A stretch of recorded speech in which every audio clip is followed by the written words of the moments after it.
നിരവധി ക്രിമിനൽ കേസുകളിലെ പ്രതിയെ അറസ്റ്റ് ചെയ്ത് സെൻട്രൽ ജയിലിലേക്ക് മാറ്റി. കൊല്ലം ഇളമാട് സ്വദേശി റോയി ഫിലിപ്പിനെയാണ് അറസ്റ്റ് ചെയ്തത്. 6 മാസത്തേക്ക് സെൻട്രൽ ജയിലിൽ താമസിപ്പിക്കാനുള്ള ജില്ലാ കളക്ടറുടെ ഉത്തരവിനെ തുടർന്നാണ് അറസ്റ്റ്. നിരവധി ക്രിമിനൽ കേസുകളിൽ പ്രതിയായ യുവാവിനെയാണ് ജില്ലാ കളക്ടറുടെ ഉത്തരവിനെ തുടർന്ന് തിരുവനന്തപുരം സെൻട്രൽ ജയിലിലേക്ക് മാറ്റിയത്.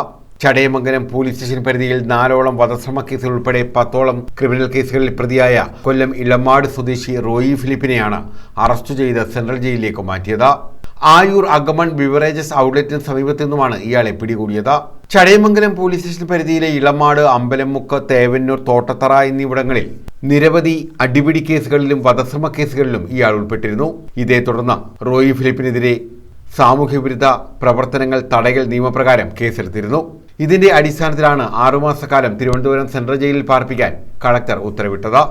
ടിയാനെ നേരത്തെ കാപ്പ 3 പ്രകാരം കളക്ടറുടെ ഉത്തരവ് പ്രകാരം സെൻട്രൽ പ്രസിഡന്റിലേക്ക് 6 മാസ കാലയളവ് ജയിലിലേക്ക് പാർപ്പിച്ചതായിരുന്നു. തുടർന്ന് ടിയാൻ ജയിലിൽ നിന്ന് ഇറങ്ങി വന്ന് വീണ്ടും ഒരു ഡിസബിലിറ്റി ആയ ഒരു വ്യക്തിയെ മർദ്ദിച്ച് അതിന്റെ പ്രകാരം കേസെടുക്കുകയും അത് പ്രകാരം ടിയാൻ ഒളിവിൽ പോവുകയായിരുന്നു.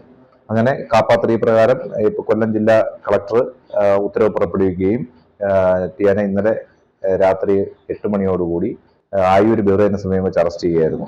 SHO സുനീഷ്യൻ, SI മോനിഷ്യം, CPOമാരായ അജിത്ത്, സുഘോഷ് എന്നിവരുടെ നേതൃത്വത്തിലാണ് ഇയാളെ പിടികൂടിയത്. ന്യൂസ് ബ്യൂറോ, കൊല്ലം.